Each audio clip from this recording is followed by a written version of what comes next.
Hello guys, आज हम बात करने वाले इंडिया और साउथ अफ्रीका थर्ड ओडीआई के बारे में। और इस ओडीआई में चेंजेस क्या आ सकते हैं प्लेइंग 11 में, उसके बाद बात करें पिच रिपोर्ट के बारे में और पिच कैसे होगी। मेन बात होगी पिच कैसे होने वाली है। यहाँ पे जो भी टॉस जीतेगा वो बॉलिंग फर्स्ट करना चाहेगा, कोई भी टीम हो, साउथ अफ्रीका हो या फिर इंडिया हो। टॉस जीतेगी तो बॉलिंग बॉलिंग ही करने वाली है। अगर साउथ अफ्रीका टॉस जीते तो बॉलिंग करेगी, इंडिया जीतती तो इंडिया भी बॉलिंग ही करेगी, क्योंकि भाई ड्यू फैक्टर हो सकता है, ड्यू गिर सकती है यहाँ पे। तो भाई साहब आपको पता है ड्यू जब गिरती है तो बैटर के लिए कितना ईजी होता है बैटिंग करना। और सेकंड वनडे में भाई साहब क्या बैटिंग करी साउथ अफ्रीका ने, मतलब धोके रख दिया। मेरे को पता था क्योंकि अपने बॉलर उतने कई खास रिदम में दिख नहीं रहे थे। फर्स्ट वनडे में भी बहुत धोया था उन्होंने। उनके जो lower order middle order players थे, जिनका ऑलराउंडर थे, उन्होंने तगड़ा धोया था। ब्रेविस हो, उसके बाद जॉनसन थे, तो कॉर्बन बास ने भी बहुत अच्छा मारा था। और सेकंड वनडे में भाई बहुत धोया, मार्करम आए, मार्करम ने बहुत 100 मारा, अच्छा 100 मारा और डोमिनेट करा उस मैच में। अगर 360-70 भी रन होते तब भी मेरे हिसाब से चेस कर लेते साउथ अफ्रीका के बल्लेबाज। जैसे उनकी बैटिंग लाइनअप है, तगड़ी फॉर्म में चल रही है उनके प्लेयर्स, तो भाई चेस कर लेते हो बल्लेबाज, क्योंकि बहुत अच्छी फॉर्म में चल रही है। उनका माइंडसेट बहुत तगड़ा है। जब से बोमा कप्तान बना भाई, जब से बोमा वनडे टीम में वापस आया, तब से उनका माइंडसेट अलग होता है और जीतने का ट्राई करते हो, जीतते भी है। फर्स्ट वनडे भी ऐसे निकाल के ले गए थे वो। और अगर फर्स्ट वनडे में अच्छी बॉलिंग नहीं करी होती, मतलब स्पिनर ने अपने कुलदीप यादव ने अच्छी बॉलिंग नहीं कर रही होती, तो अपने ये सीरीज अभी 2-0 से लग चुकी होती। पर अभी 1-1 से बराबर पे है दोनों टीमें। इंडिया ने भी एक मैच जीता और साउथ अफ्रीका ने भी एक मैच जीता है। तो अब थर्ड मैच होगा कल, और कल क्या होगा, कैसी पिच होगी। पिच मेरे हिसाब से अच्छी होगी, बैटिंग के लिए थोड़ी अच्छी मदद होगी। थोड़ा स्पिन के लिए मेरे हिसाब से ज़्यादा यहाँ पर टर्न होगा स्पिनर के लिए बहुत अच्छी मदद होने वाली है, क्योंकि भाई साहब अगर नहीं दी तो साउथ अफ्रीका अगर टॉस जीतती है और बॉलिंग फर्स्ट करती है यहाँ पे, तो इनके पास चांस बन जाएगा जीतने का। क्योंकि भाई ये 350 हो, 360-70 भी बना लोगे, अगर इनको अच्छा स्टार्ट मिल गया स्टार्टिंग के ओवर्स में, उनके विकेट नहीं गिरी ज़्यादा, भाई उनके बल्लेबाज बहुत तगड़े और हीटर तो बहुत अच्छे इनके। ब्रेविस ने पिछले मैच ठोका ही ठोका था, कॉर्बिन वास ने भी ठोकते और जॉनसन भी ठोकता है हमेशा अपने इंडियन बॉलर्स को। और अपनी बॉलिंग उतनी खास नहीं है, अपने पेसर भी उतने कहीं मतलब अच्छे नहीं है, एक्सपीरियंस नहीं है। और अपने स्पिनर को भी अब तो कैसा है, स्पिन को अगर सेकंड इनिंग में बॉलिंग करते हैं अपने स्पिनर, तो भाई साहब ड्यू गिरेगी गिरेगी तो बॉल ग्रिप करना ईजी होता नहीं है, तो मार खा सकते हैं। 350 भी रन बना लोगे बैटिंग फर्स्ट करते हुए, 370 भी बना लोगे, तब भी इजीली चेस कर सकते हैं। अगर उनकी पार्टनरशिप लगती गई, मतलब लगातार पार्टनरशिप लगती गई, तो इजीली वो चेस कर लेंगे रन्स, क्योंकि भाई साहब उनकी बैटिंग अच्छी है, उनके फॉर्म में प्लेयर चल रहे हैं। जब से आप बहुमा भाई साहब आया है, बहुमा ने बहुत डोमिनेट करा है। टेस्ट में भी डोमिनेट करा था उन्होंने उसने, और कैप्टनशिप बहुत तगड़ी करता है बंदा, मतलब बहुत अच्छा कैप्टन है। और मेरे हिसाब से भाई साहब अगर बॉलिंग फर्स्ट करती है यहाँ पर साउथ अफ्रीका, तो इंडिया को कम से कम 370-380 रन लगाने ही होंगे।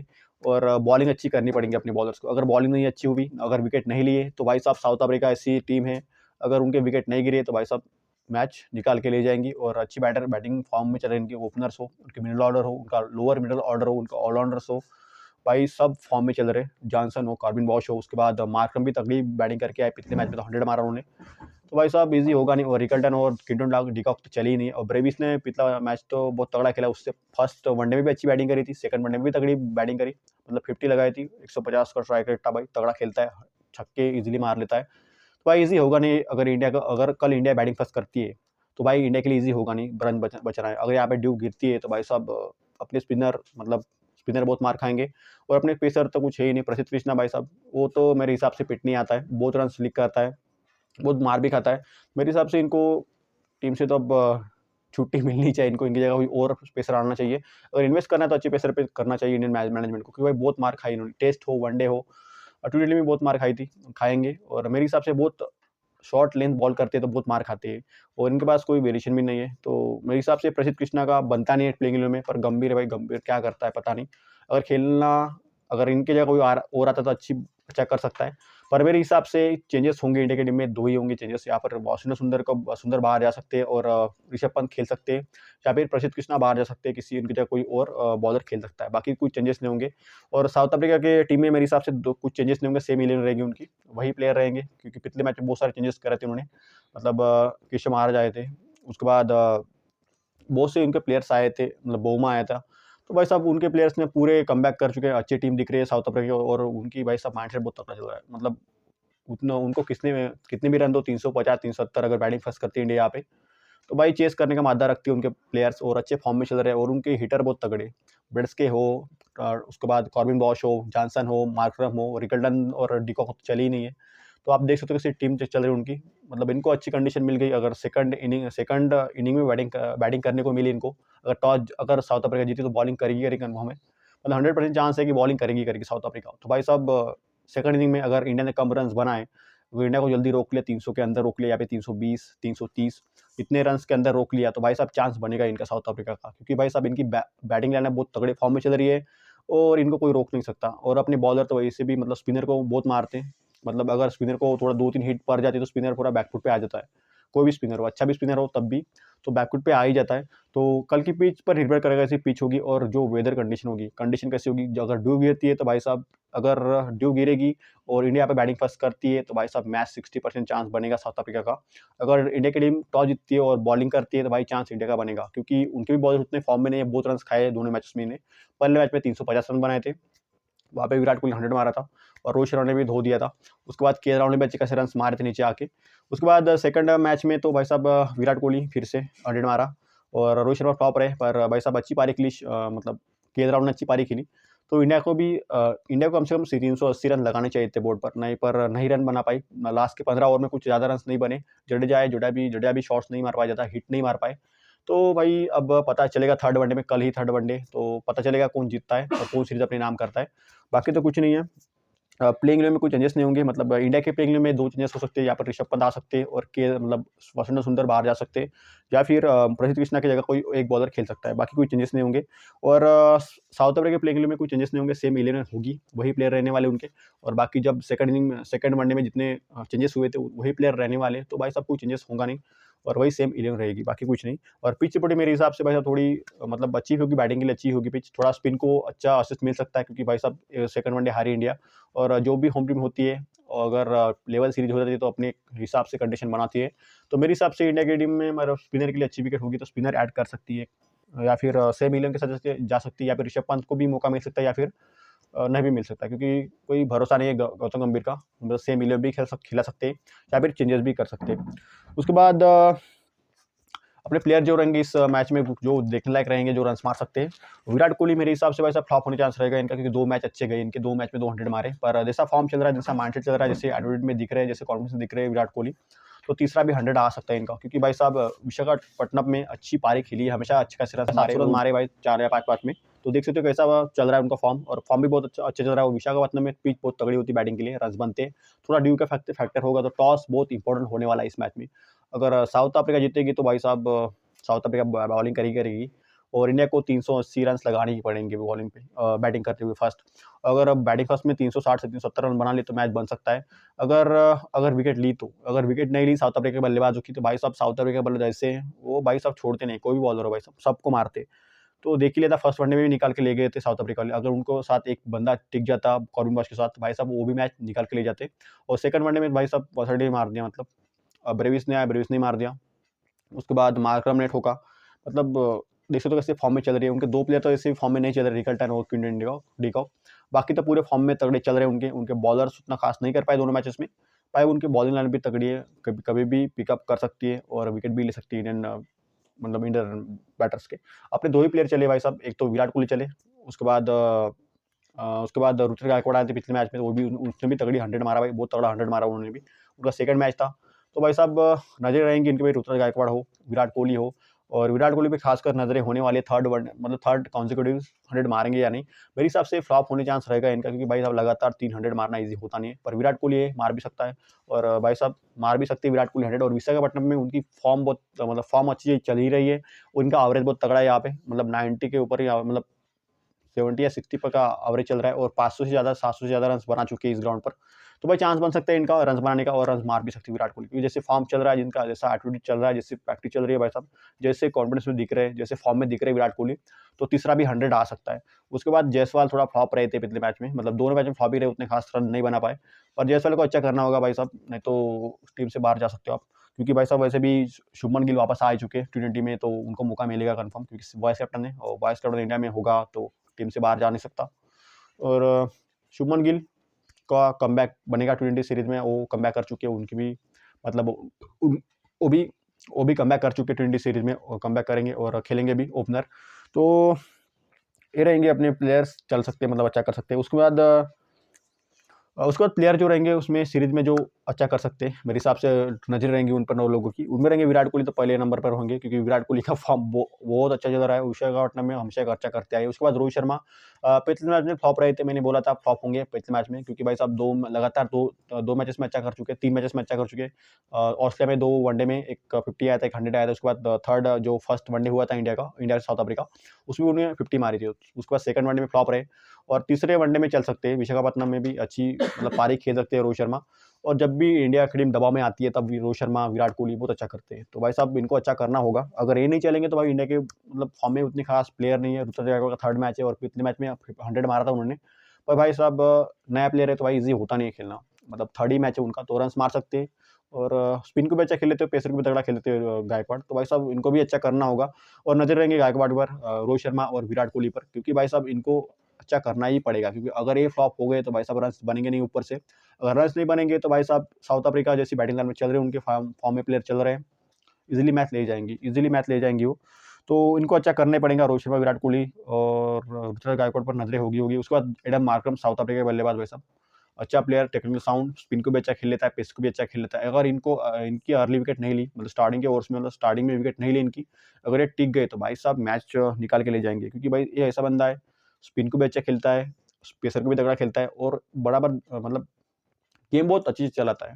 गेम बहुत तगड़े तरह से दिमाग से चलाता है। अगर अटैक करना तो अटैक भी करता है, डिफेंसिव करना है, डिफेंसिव खेलना है तो डिफेंसिव भी खेल सकता है, सिंगल डबल निकालना है, सिंगल डबल भी निकल सकता है। ऐसा प्लेयर है, मतलब बहुत तगड़ा प्लेयर है मार्करम।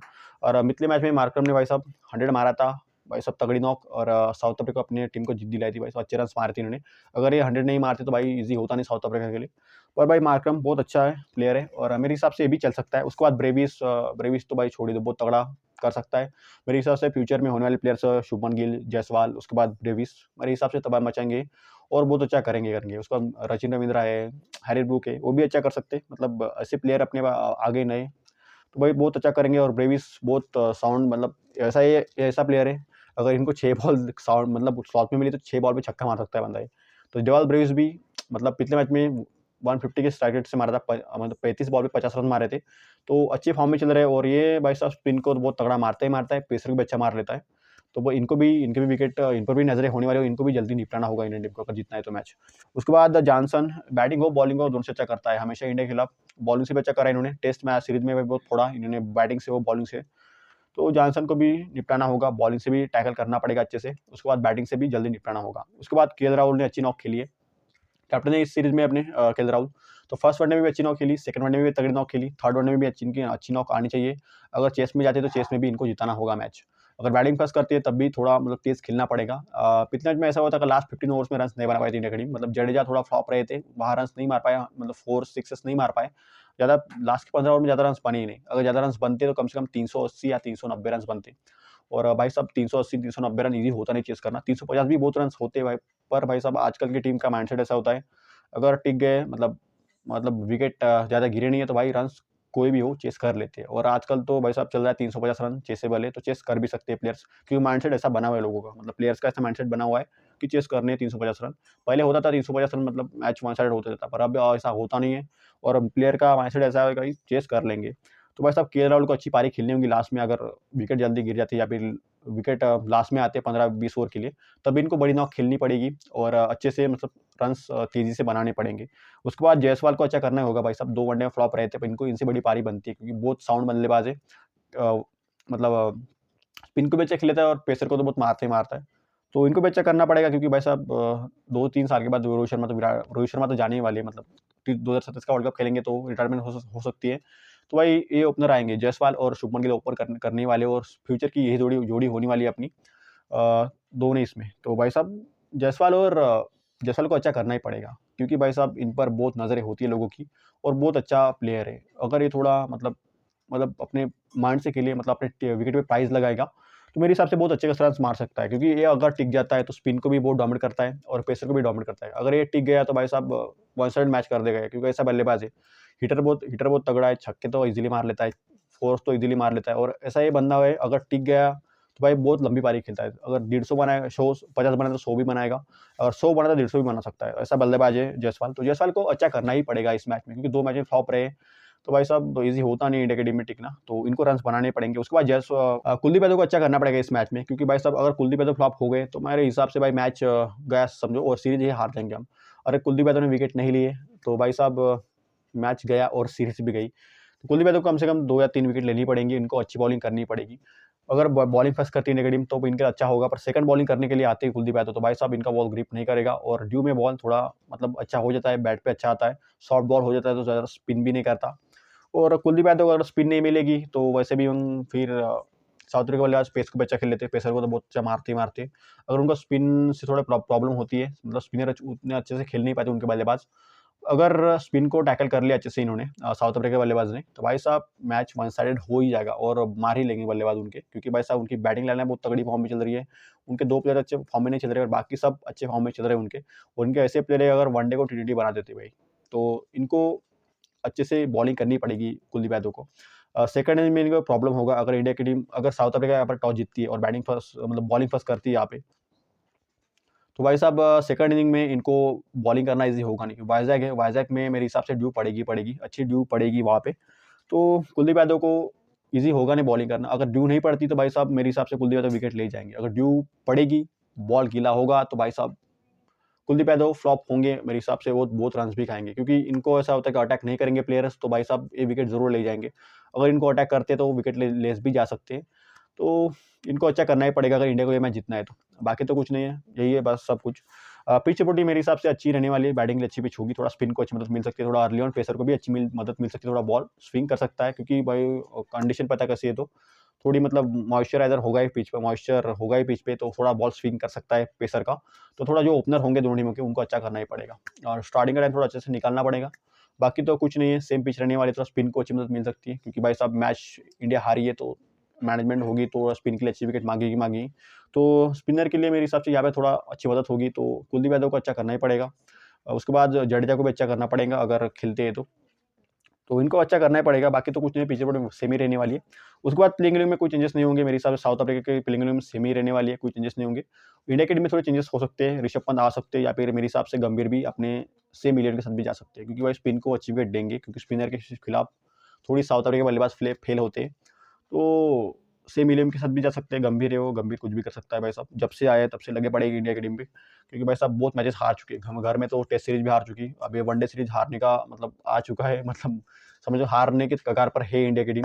तो कुछ भरोसा नहीं है गंभीर का, गंभीर मतलब चेंजेस भी सेम इलेवन के साथ भी जा सकता है या फिर चेंजेस भी कर सकता है। ऋषभ पंत का मौका बन सकता है खेलने का, अगर आएंगे तो वाशिंगटन सुंदर बाहर जा सकते हैं। बाकी तो प्रसिद्ध कृष्णा को भी बाहर निकाल सकती है, पर मेरे हिसाब से नहीं निकालेंगे, सेम इलेवन के साथ जाएंगे ये भी। पर एक चेंजेस होगा, या कन्फर्म एक चेंजेस हो सकता है, वो है ऋषभ पंत आ सकते हैं और सुंदर बाहर जा सकते हैं, बाकी कोई चेंजेस नहीं होगा। और साउथ अफ्रीका टीम में भाई सेम इलेवन होने वाली है, सेम प्लेयर रहेंगे उनके जो सेकंड वनडे में थे, वही प्लेयर रहने वाले हैं, बाकी कोई चेंजेस नहीं होंगे। प्लेयर जो रहेंगे अच्छे देखने लायक होंगे, इस लोगों की नज़र होंगी उसमें उसमें रहेंगे रोहित शर्मा, क्योंकि 2 मैच पिछले मैच फ्लॉप रहे थे। बाकी के लास्ट 3 मैचेस में बहुत अच्छी नॉक खेली थी, एक 50 एक 100 है, उसके बाद 50 मारी थी। उसके बाद विराट कोहली भाई साहब 200 लगातार मारे, पर थर्ड मैच में थोड़ा फ्लॉप होने चांस रहेगा इनका, क्योंकि लगातार किसी की पारी चलती नहीं है, लगातार रन्स कोई बना नहीं पाता। तो विराट कोहली भाई साहब मार भी सकता है, क्योंकि इनका कोई भरोसा नहीं है। जैसा माइंडसेट चल रहा है, जैसी कॉन्फिडेंस से खेल रहे हैं विराट कोहली, तो मेरे हिसाब से रन्स भी मार सकता है, क्योंकि इस ग्राउंड पे बहुत अच्छे खासे रन्स मारे इन्होंने। बहुत रन्स मारे, 5 मैचेस में कम से कम 700-800 रन्स मार चुके हैं।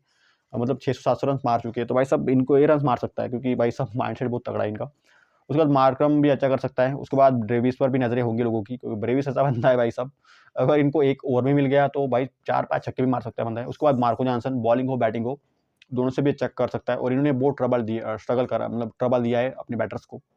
टेस्ट हो, वनडे हो, अगर टी20 होती है, टी20 में भी वो स्ट्रगल करने वाले अपने बल्लेबाज के खिलाफ। उसके बाद केएल राहुल को भी अच्छा करना पड़ेगा, बैटिंग फर्स्ट करती है तब भी अच्छा करना पड़ेगा, बैटिंग सेकंड करती है तब भी अच्छा करना पड़ेगा। उसके बाद जायसवाल को भी अच्छा करना पड़ेगा इस मैच में, क्योंकि भाई सब 2 मैच में फ्लॉप रहे थे, तो थर्ड मैच में फ्लॉप बनता नहीं है, और मेरे हिसाब से रन मारने वाले बड़ी नॉक आ सकती है इनकी तरफ से भी। उसके बाद कुलदीप यादव को मेरे हिसाब से विकेट लेंगे, फर्स्ट फर्स्ट पारी में भी अगर बॉलिंग फर्स्ट करती है तब भी विकेट लेने पड़ेंगे, और सेकंड अगर बॉलिंग करती है इंडिया की टीम तब भी विकेट लेनी पड़ेंगे।